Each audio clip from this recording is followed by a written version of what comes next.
strategy, that's like a big deal. Okay, we'll talk about that. State and the preferred 30 seconds professionals that we trust. Be part of our roundtable. If you have any questions during the show, please call 781-837-4900. We'd love to talk real estate. Follow us on Facebook, Instagram, and wherever you listen to podcasts at Talk Real Estate Roundtable.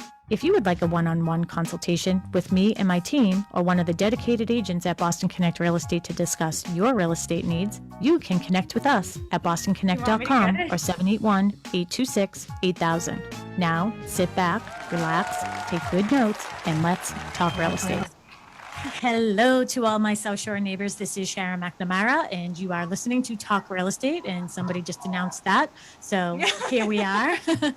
I am with my team tonight. I have Mary Baker. Hello, hello. Hi, I missed you last week. Yeah, where were you? Oh, yeah, you were upstairs. Yeah, you were upstairs working on upstairs like having multiple offers and all other kinds of crazy stuff. It was just me and Mel last week, which we had a great show last week, actually. You did. Yeah, I listened to it afterwards. Yeah. Yeah, I had to think for a second what we talked about, but we talked a lot of crap. Yeah, we did. We talked crap. We had we had a sanitarian on with us, and we talked all crap. That's the real term, sanitarian. Yeah. I was like, I bet you got the poop, right? You got the poop on this topic. So we also have Melissa Wallace joining us this evening. Hello, Mels. Hello. And Melissa is, as you know, to our WATD listeners, she is taking care of all of our Instagram and our Facebook feeds and all that good social media stuff.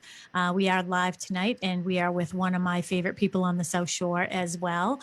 And I'm going to do the introduction. You ready? So we have Chris Devin from Cross Country Mortgage, right? We put the mortgage on the end of that.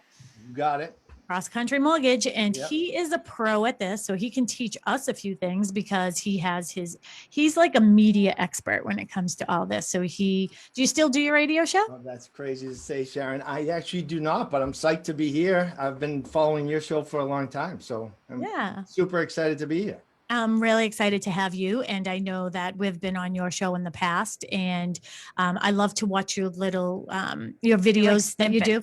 Yeah. Your little snippets. Those are really, really good that you do with Dave, right? Yes. We're having a lot of fun with those. Yeah. I was going to say we should invite Dave. You guys could talk hockey for the first 10 minutes and then I'm sure everybody would love an update. Well, Mark would love that part of it. Mark would be like, all right, I'll talk hockey. Yeah. So you guys do a great job, but can you just let our WATD listeners know who you are and what you've been up to and all the great things that are happening out there right now in your industry? Absolutely. Thanks again for having me. And I've been in the mortgage lending business coming up on 19 years now. Just seen some crazy markets over the years. I'll tell you that, the market that we're in right now is definitely on the crazier side for sure. I've never seen anything like this, but, from a lending perspective, there's really never been a better time to borrow money. Rates are low. And the lending environment has definitely opened up in recent months here off of what kind of happened with COVID. And we're here to help in any way that we can on the mortgage side. I just want to prepare everybody. I think a lot of people are going to be excited about this topic because we already have a question from somebody who is listening. Holy moly. Yes. So Laurie Campbell. Fire away. Laurie Campbell on Facebook wants to know, in this highly competitive market with lots of cash buyers, is it recommended to submit a current credit report with an offer? So they're just going to be doing cash? Yeah, it just says in this highly competitive market with lots of cash buyers. So maybe for either. So would it make sense? Do you really need to do that? Is that sort of overdoing it, or what? What would your sort of... So what are you seeing on that, Chris? Because, that's an interesting question, because one of the things we've been hearing a lot, and I actually reached out to you because you had done a great piece on, love letters. And, do you say I do to the love letters? Did you like my little punny that I did in our thing earlier? That was pretty good of me. Very good. I'm a little punchy. But, I did hear that asking for credit scores and reports and things like that could potentially be a violation of fair housing. Are you hearing any of that? Right. And honestly, I think providing a credit report to the seller or listing agent is definitely over the top for a couple different reasons. Number one, they're very difficult to read and understand if you're not looking at them every day. So it really wouldn't mean much to the normal consumer to dive into it. But I think it really falls on the lender and the loan officer specifically reaching out to the listing agent and reinforcing the strength of the borrower and their credit profile. Really shouldn't be giving up any personal information or facts about their actual credit, but letting the seller know that, listen, the buyer's got A+ credit. They're in great position. We have all the docs. Everything is in, and their debt to income ratio is right in the middle of the bat. You're going to put the seller at ease and let them know that, you know, you're in the best position possible to buy. And that's really falls on the loan officer. In my eyes. She had a follow-up comment. So she said, I'm not a cash buyer, but I'm trying to compete with cash buyers. Oh, I So see. it sounds like maybe she's put in a couple offers, and although she may be a strong buyer, she's sort of missed out on some properties. And that's something that we're seeing. I mean, Mary, Yeah. you work primarily as, not primarily, but for the most part, you know, as our buyer's agent. And I did notice a few weeks ago, the fatigue you're going through. I've been talking to Trish Flynn lately, and hello, Chris. I don't know if you've spoken to her lately, but like, she is a firecracker because it's so difficult to get into these houses to even get to the point where you can put an offer in. 100%. And then when you do put the offer in, you are competing with people who have a lot of money or a cash buyer. I have been saying this for weeks. The biggest upset for me in this current market is what I see is a very, very clear delineation between the haves and the have-nots, and it's not right. I do not think it's fair. Just because, you know, a lot of people have sold their house, so they have a lot of money that they're holding on to. They, you know, we weren't doing anything during COVID, so people have extra money. But the people who are just starting out don't, you know, they just don't have. Or possibly got furloughed or laid Yeah. off, and they had plans, and it's we'll talk it's- about it's some tough. of It's the a tough market. FHA and all that. But back to her original question, I sort of agree with Chris that if I was a listing agent, so we're dealing with multiple offers all the time. So that's what I was just dealing with right before we even came on. Now 6 offers on the property from this weekend. And I'll be honest, if I saw that, you know, a whole report, I would feel the need to, I'd have to then give it to my seller. But then do you really want your seller dissecting something like that? Like, oh, I see you missed a payment on your Macy's back in 1993 or whatever comes up on those, you know? Lori may even be mentioning not so much a full credit report, but kind of like a screenshot from Credit Karma, like you would kind of see with a rental application, which if you're going to do something like that, I still don't feel as Credit Karma is probably the most accurate, or some of those resources like Experian are always going to be super, super accurate. Mhm. So all in all, I just don't think it's a good idea. Like, And really, when it comes to a borrower or a buyer qualifying, I always refer back to what I call the 3-legged stool for lending, which is, you know, credit, income, and asset. So credit is a major piece to the puzzle, but it's only a piece, right? Mhm. So unless you're going to provide, you know, the credit report plus bank statements plus pay stubs, which is really just what the lender does, right? And is verifying, then it's only one piece to the puzzle. And you need all 3 legs to have the stool Yeah. stand, right? So I agree with that. And I'll tell you, Chris, one thing that I think that you do so well is I know that recently, and I had a conversation with you about this, and I think I don't know if I brought it up to you, Mary, or not, or Melissa, one of you I was talking to, is we ended up having how many offers on Pine Mill? I think 8 or 9 offers on that. Maybe it was even 10. And 3 of them were from cross country, right? Is that where you are now, right? Cross country. Sorry, that I always feel like I'm going to say that's something wrong. But so 3 of them were from his company, which I found so interesting because no other lending company showed up twice. And they were in there 3 times. And I thought, I brought that up to Chris. I was like, this is really good for you guys because I can see how strong you are doing. But one of the extra things, and what is our question? The person who asked the question, what was her first name again? Laurie. Laurie, I'm sorry. I'm literally brain dead. Don't Sorry, you know Laurie. her? Yeah, Who is it? We do. Lori we Campbell. Oh do. yeah, I We know do. Laurie Campbell. Okay, yeah. I know exactly who we're talking to. Oh yeah.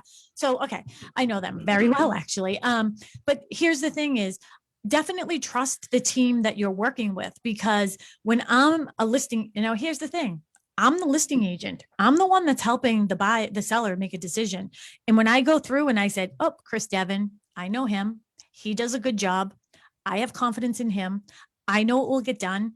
I know that he's already checked this. I don't have the need to then incorporate all these other pieces." And then Chris also took the extra step and sent me a little video.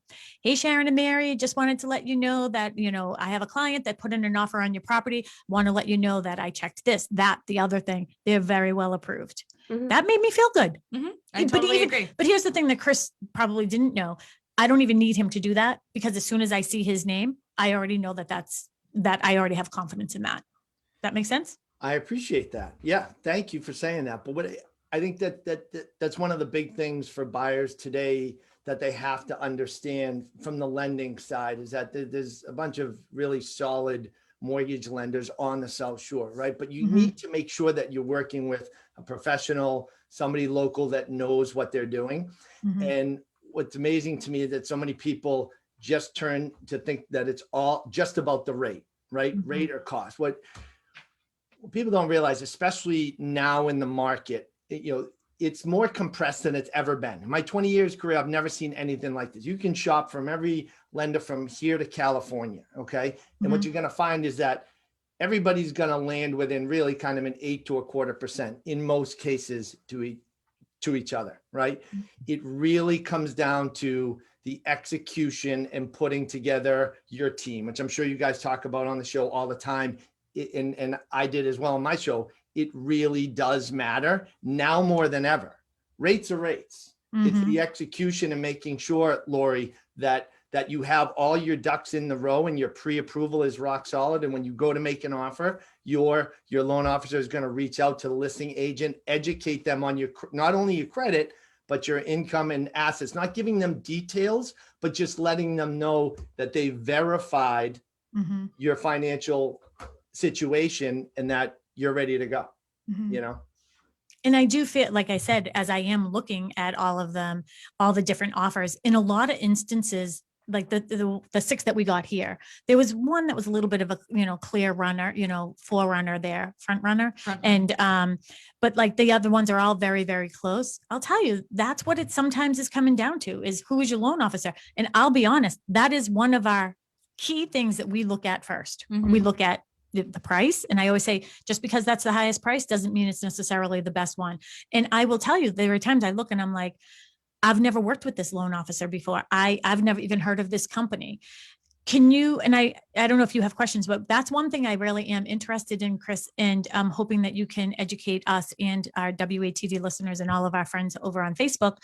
What are the differences between, okay, I want to go to a small bank, or I want to go to a big bank, or what are you considered? Right. Great question.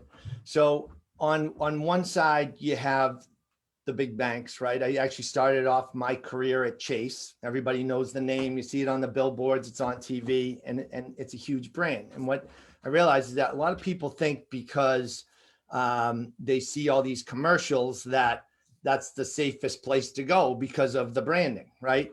Not that big banks are bad. Okay. It's a different fit in that you're stuck strictly to that bank's rates and programs. Okay.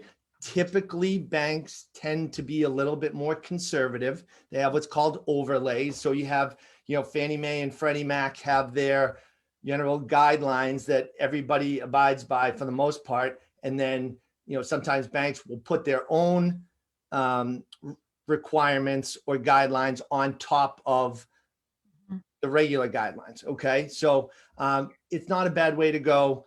In my personal opinion, sometimes people think because they have X amount of money there that they're like a preferred client. In my experience, it never worked out to be a great deal. And what I will tell you, not with some, not all big banks, but a lot of them work on like service center platforms. Okay. So once you talk to the loan officer, you're going to get passed off to a team, and you're going to be tied up. If it's Chase, you're tied into New Jersey, and you're going to get a different person every time you go to pick up the phone. Number one. Number two, real estate happens in off hours. It's the reality of our business. I know you guys know this, right? Because you live it every single day. And going back to the team, if you can reach out to the loan officer and be able to have conversations after hours or on the weekends, that can be the difference in today's market, rather than waiting for that loan officer at the big bank to call the listing agent, on Monday at 11 after they got settled in and had their coffee. I mean, the deal already passed. So that's really kind of a big difference to today's world. So, the big banks and smaller banks have their rates and programs, typically just a little bit more conservative and inside the box. The other side, you have mortgage brokers. Okay. Mortgage brokers are able to shop for the buyer on their behalf and look at a bunch of different banks and pick, the best bank that fits their needs and lowest rate.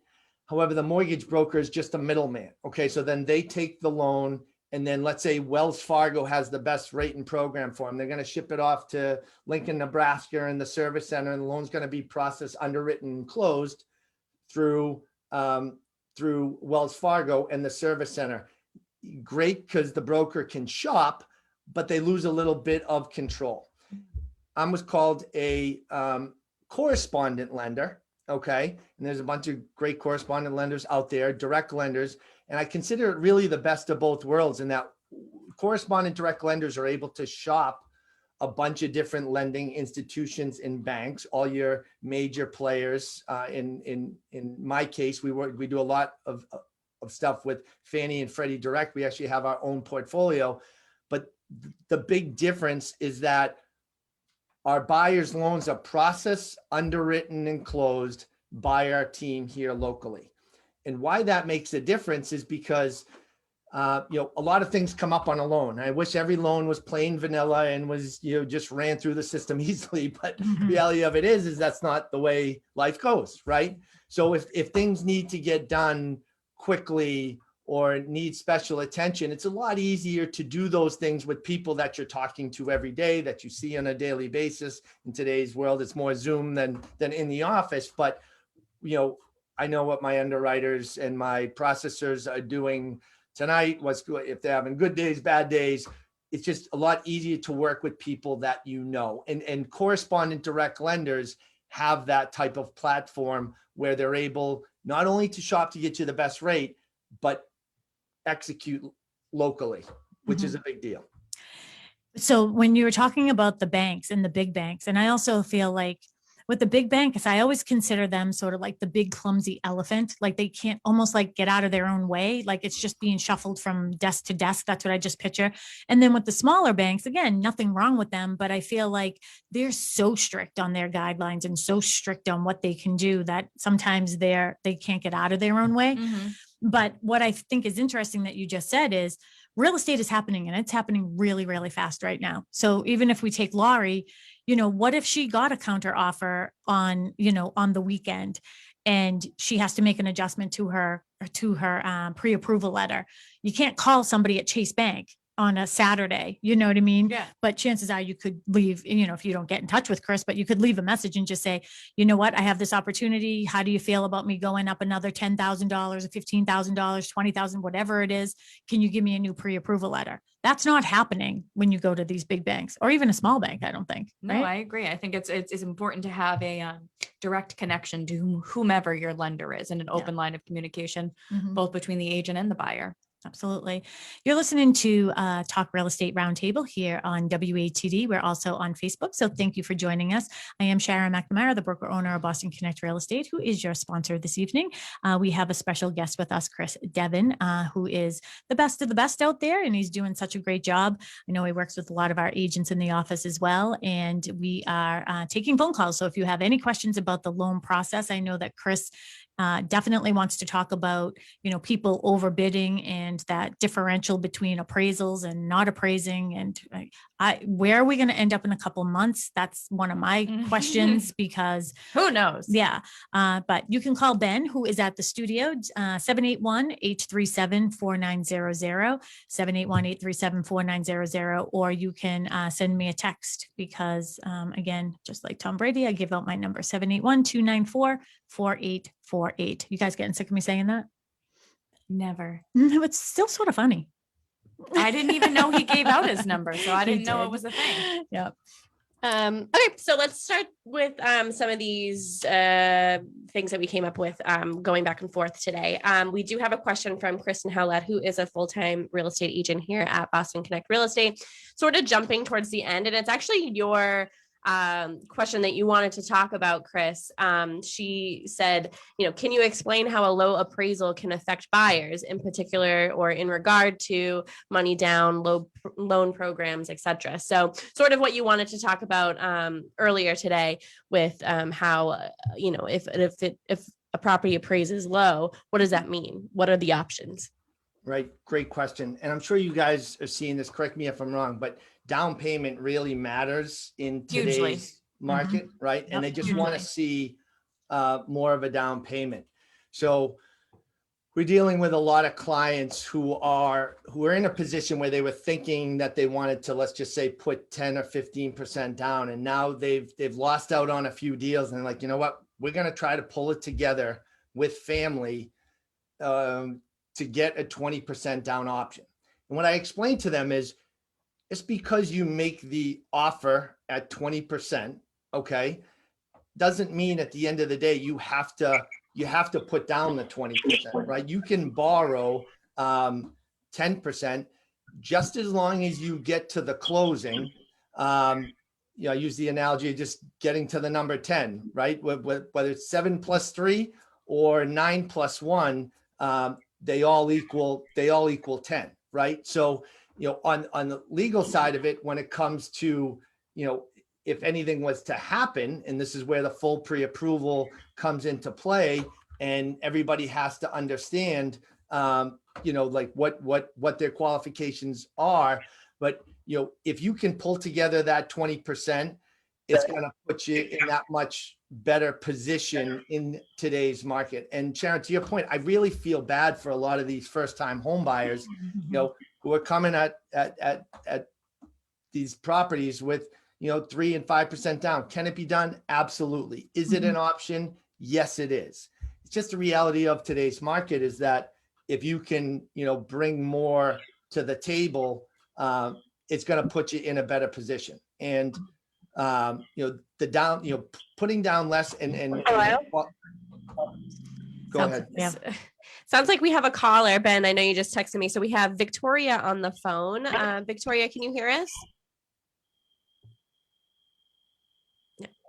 Oh, Victoria, you there? She might have hung up. Okay. Well, Victoria, call back. Yeah, we lost Victoria, but give us Yeah. a buzz. Give us a call back. So continuing on, Chris, you were talking about how to get to kind of like point A to point B. And it is something that we stress to our buyers, especially our first time home buyers right now, is it's really hard to get your offer accepted if you don't have that big chunk, because what's happening is buyers are going so aggressively over asking that if they are not able to make up the difference in appraisal amounts, and this is kind of coming full circle as to what Kristen's question was, if they're not able to make up the difference in appraisals, sometimes the deals can end up falling apart, right? And the listing agent, so Sharon's trying to make sure that the deal is as secure for her sellers as possible, by saying, all right, we put a house on the market for 600,000. You're offering us 650. We don't think the value of the house is 650. We think it's 600. You're telling me that it's 650. Ergo, if it doesn't appraise at 650, we're going to want you to come to the table with the difference, right? Great. Perfect. So, I mean, that Did I line that up for you? You did perfectly. Okay. I want to use real numbers that I actually shared with you guys earlier, just because Yeah. it's right in front of me. Mhm. So I had a client that was over in Stoughton. It was a 475 list price. Okay. And they were ultimately looking to get the offer accepted at 530, right? So we're 55,000 over asking, which is very common in today's market, right? Mhm. But their big concern is, what if it appraises at 500? What if it appraises at the list price? Mhm. And the biggest misconception out there is that the buyer has to come up with the difference. Mhm. A lender, follow me on this, a bank is going to lend, like, let's say in this case, it was 20% down. Okay. So 80% of the purchase price or the appraised value, the lesser of the two. They're going to go off of the lesser value. Okay. So if we had a purchase price accepted offer at 530 and it appraised at 500,000, okay, the 80% of 530,000 is 424,000. 80% of 500,000 is 400,000. So there's a $24,000 gap, right? Mhm. And what I hear every single day in the market is, well, you got to make up the difference. And if this was 2 years ago, what would we do? We go back and renegotiate, right? And maybe find somewhere in the middle, or Yeah. maybe even the Mhm. seller would bring it down. That's the farthest thing from reality in today's market, right? Mhm. So what do we do as buyers? Well, I mean, the worst option is to come up with the difference. Really, you can use what's called a single premium mortgage insurance, okay? So in the case of this, if it appraises at 500, and we'll show the buyer, if we kept the loan amount the exact same as if you were putting down 20% at 530, if we kept that loan amount at 424, that's going to give you just about an 85% loan to value. What if you don't have 20% equity? What happens? You have PMI, right? Mhm. So there's two different ways to look at it. Most people will choose the path of doing what's called a single premium. So in the case of my buyer today, that single premium mortgage insurance was $1,399.20, $1,400 Mhm. to deal with no PMI and to, be in the same situation as if it appraised at 530,000. That's a swing of $22,500 approximately, that this person thought they were going to have to come out of pocket 24 grand. The reality of it is, we do what's called a single premium MI for $1,400, and you're in the same position.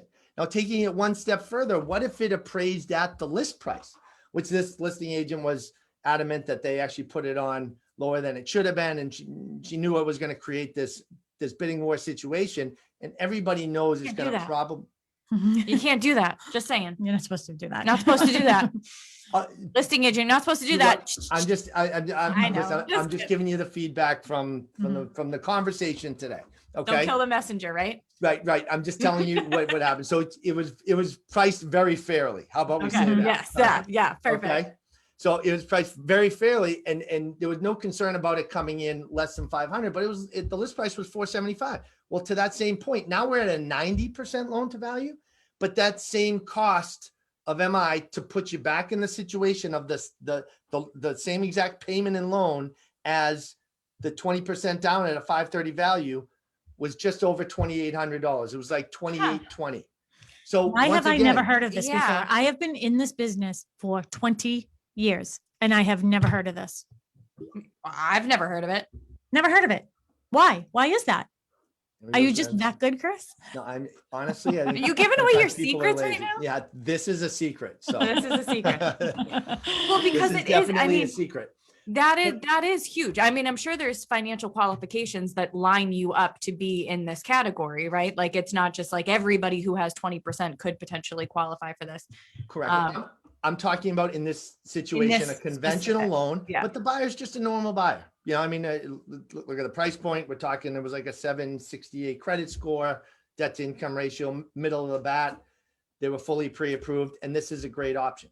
The other option is people can go to PMI and I to pay the monthly MI, which is another great option for these people. When I priced it out, let's just go to worst case scenario, was if it Mm-hmm. appraised at the 475, they were paying like $53 a month. That's Now, with PMI. Yeah, in this situation, which is really not that bad. Think about the market that we're in and what people are doing to win deals. If somebody said, this is my home that I want to raise my family in, we Mhm. need to be in this house. We know the market in the greater Boston area that we live in. We're lucky to be here. Real estate really holds value Mhm. and it appreciates, right? I'm seeing most of my clients get rid of PMI within a couple, 2 or 3 years. Mhm. So is it worth paying, $53 a month extra? Mhm. So that's a myth buster right there, because there's a big nasty rumor that goes around that tells buyers that they can never get rid of their PMI. And I don't know where that came from, but I hear it all That's the with time. FHA, So with with FHA. FHA, you correct. can never, ever, ever get rid of it. unless Unless- you die out Until of you it. refinance out. But yes, Yeah. an FHA loan, that is correct. Mhm. But still, you can refinance. So it's not that you can never get rid of it. It's just you have to refi. Mhm. Okay, sorry. But guys, where I think this really comes in handy, and you're hearing it, I'm sure every day, is mortgage appraisal contingencies, right? Mhm. This works. Yeah.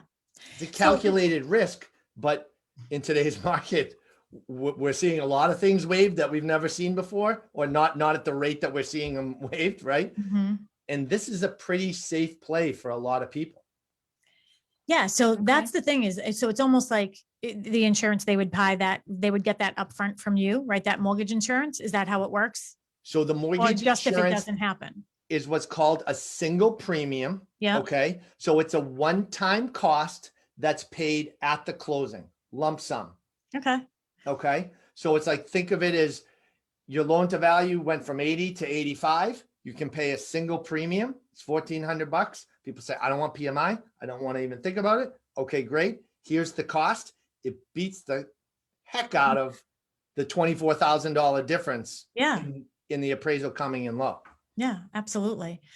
Well, and let's stay on appraisals for a second, because I keep on talking about this, and I brought it up that I feel where we are right now, things are just, they haven't caught up with each other. So let's just use an example of, houses on the market with your numbers here. It's on for 475. It has a sale price of 530, and let's just say that it appraises at 500. Okay. So let's just say that that's a 3-bedroom ranch. Okay. And I don't even know what town, let's say Hanover. Okay. So now I go to do another CMA on a 3-bedroom ranch in Hanover, raised ranch in Hanover. And I'm using that 530 in MLS as my comp. But what I don't see as a real estate agent is that it really didn't appraise at that. It sold for that, but it appraised for 500. So our numbers are off. Like what we're now pricing houses for are off. Is potentially It's higher than it should be. They're artificially inflated based on people coming to the table with so much money and with this single premium, right? Correct. So Right. that's, So now the raised ranch is worth 530. Somebody's going to come in and they're going to offer 550. So you know what I mean? But And no then- one ever knows. Like I don't look in an MLS. I can't look and say, oh yeah, look, it sold for this, but it really appraised for that. Right. So this but is in now the reality, value. it then becomes a comp. Yeah. So your 530 becomes a comp, and it just keeps going. And so on. Well, and so that's on. what I was gonna say. I said it might matter now that it didn't appraise, but in 6 months, when an appraiser is looking at that sale, They have the well, same information. That's the information. So now it's just driving the property value up, because the appraiser is just going to be looking at the Mhm. 6. So when you go to a property in 6 months, that's what you Yeah. look at. So Mhm. But for right now, it's the in between, Yeah. until we get all those 6 months worth. That's just what I'm saying. It's artificially being inflated. Period. Amen. All right. What are some other good things we want to talk about here, Mel? Chris is I like, was gonna say, I we get need it. inventory. If you guys are thinking about selling anytime soon, inventory makes a lot of these things go away, right? And we are doing our best. We put 4 on last week. We put 1 on this week. We got another one coming. Another one coming. Oh, did a CMA today. So yeah, we're We're working. trying. We're trying. so we have Kristen Hallett again, in all caps. Why have we never heard of this? And then Trish Flynn, who is a full-time realtor at Boston Connect Real Estate. She is part of Team Flynn with her husband Nick. She says the buyers are pushing the prices by paying over. Mhm. I think that's an important point, is that we've never been in a market so much so that the buyers are actually dictating the prices. Mhm. So it's not us going, it's not real estate agents, and it's really in some cases not even sellers saying, hey, my house is worth $700,000, like, and really in all reality it's $600,000. It's potentially the buyer who knows that this is the forever house and is so incredibly emotional and dedicated to being, or committed, I should say, to being in that specific location, that they're the ones who are willing to pay that $100,000 over asking. It's such a strange phenomena. Well, to see. they're it's not making much sense to me, because the buyers are the ones that pushing each other up and out. So Mary, you haven't been, Chris and I are very familiar with the time when it really came down to banks were giving no doc loans. The appraiser knew the loan officer. There was all this stuff going on where things shouldn't have appraised and they did. So that was definitely all big bank type stuff that was happening. But right now, Chris is telling people this is what you can afford. And some people are looking $100,000 less than what they can afford just so they can overbid by $100,000. Yeah. It's reckless. Sure. But I work for the seller, so my job is to get you the most amount of money. So it's weird. I feel like, and sorry, not to cut you off, but I feel like that's where a lot of listing agents feel. They truly, they feel as if, okay, well, we don't even necessarily 100% believe in this number, but we're obligated to do what's best for our client. Ergo, we're going to get you the best deal. And then when you're on the flip side, on the buyer side, you're like, why is this happening? I yelled at somebody this weekend. I was like, no, I'm not waiving my mortgage contingency. No, I'm not waiving my home inspection. You can go pound sand. Yeah. Bye. One of the things too, Chris, that you said earlier, and it seems like we're doing all the talking, Chris is doing none. But Yeah, we only have about eight or so minutes left. So. I just want to give him kudos for something else too, is that, for me as a listing agent, when I'm looking through, so I got 6 offers today. And I did know one of the loan officers on there, and I had a question for him, and I called him. He didn't answer his phone, but anyways, I did call him just to say, hey, can you just verify this? And I did call you, Chris, when you had an offer on one of my listings. I called you. I said, hey, can you tell me this, that? And we were talking about appraisal stuff, because they were saying that the appraisal was not going to, change or sway their decision on buying the house. So, Right. All right, you can go with another questions, unless Chris, you have some questions, or any of our listeners, 781-837-4900. You are listening to Talk Real Estate Roundtable with Chris Devin here with us this evening. We're talking all things money and loans. Do we want to talk about waiving mortgage contingency? Yeah. What does we that only look have like? a few minutes left, so let's get to the most important parts. Is there anything that you guys want to? I have a question about that, Okay. because I really don't know. When somebody waives a mortgage contingency, what does that exactly mean? Because if they're saying, I don't have to worry about like mortgage commitment and all this other stuff, but let's just say they can't get the loan at the end of the day, where would that money come from? Like a 401k or something? No, I mean, if somebody's waiving their mortgage contingency, now they're putting themselves in a position where they can't get their deposit back, right? Oh, okay. Yeah. So that is their out throughout the process to get to a point where something gets uncovered and you say, you know what, you don't qualify. The buyer then gets their deposit back, which is typically 5%, right? In today's world, which is a lot of money to anybody. So you never want to be in that position. Waiving a mortgage contingency is like a phenomenon in today's market. This is just crazy. And I've seen it happen more in the past 90 days than I feel like I saw in the past 9 years. It really is amazing. I don't like it. It makes me uneasy every single time. And it honestly puts a lot of pressure on us, right? Because now people are saying, well, should we do it? And now you're helping somebody with their money make a major decision. And that's a lot. Now, what we're doing to kind of get through that, and I can only speak for myself and my team, is we're doing what's called fast track approvals. So back to our point with the pre-approvals and putting yourself together with an A team, we're saying to our buyers, hey, listen, this is the process. It is what it is. Get us everything ASAP. Let us get you through underwriting, fully underwritten, so there's no hurdles. Because you could be in a position where they're going to ask you to waive a mortgage contingency. And if you didn't get us everything that we need income, assets, W-2s, pay stubs, tax returns, et cetera, to completely vet your situation, you're going to be on the phone on a Sunday night, and the offers are going to be due in 2 hours, and you're going to have to make a decision. I'm going to say, remember when last Thursday we asked you for, and you dragged your feet on it. I can't tell you in good conscience to waive this because we don't have all of your information, right? So waiving a mortgage contingency is a big deal. I don't want to discount it. Is it happening in today's market? It is.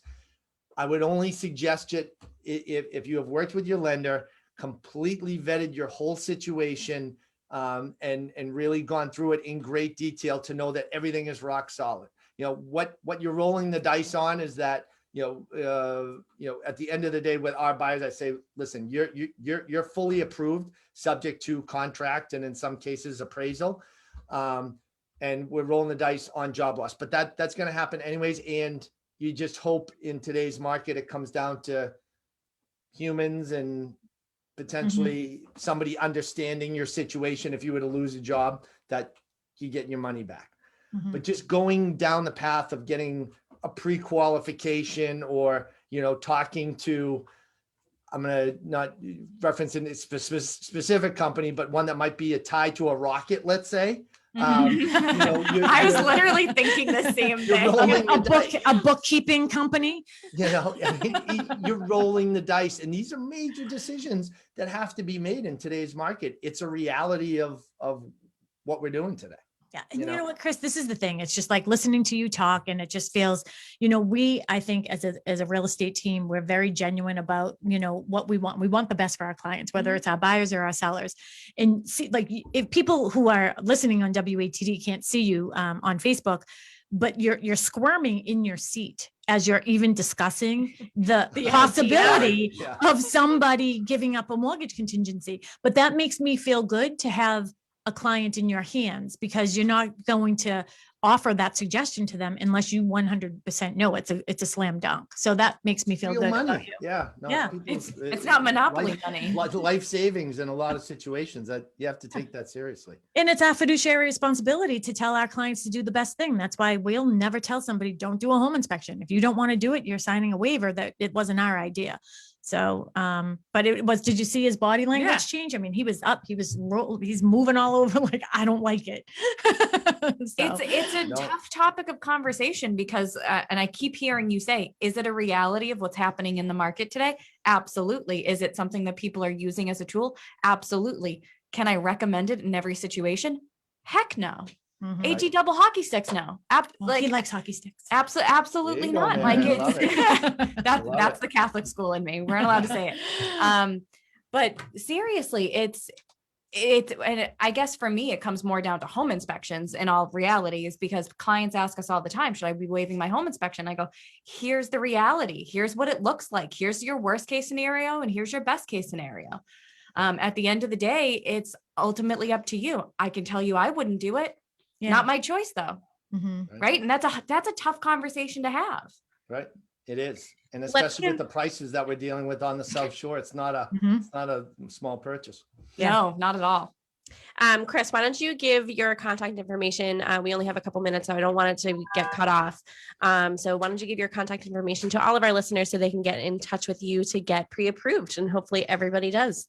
Hopefully they maybe wait until the morning. You get all these flooded with calls now. Go to my website, which is just my name, chrisdevin.com, DEVIN. That's the best way to find me. And my direct line is 617-429-3976. Can you give that one more time? Sure. 617-429-3976. Should have remembered that, Sharon, from my radio days. And again, it's chrisdevin.com. And do you have application process? If somebody is interested in starting that process with you, can they go right on there and start that process? Right online. Yep. It says apply now, reach out anytime, and more than happy to help in any way that I can. That's awesome. And I know, your company, it seems like it was newer, like when you started at Cross Country, right? And now, like I said, you get 10 offers and 3 of them are coming from that company. That says a lot for what's going on over there. Right. No, and the company's been around for a long time, almost 20 years, but it's new to this area. But I've never been at a better company. Couldn't be happier. And we'll do, like I said, whatever we can do to help. So Perfect.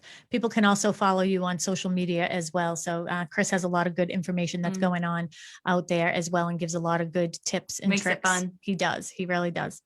And I'm just gonna probably end with this. Is we've been giving our top tip for buyers. Could you share your top tip for any buyer out there?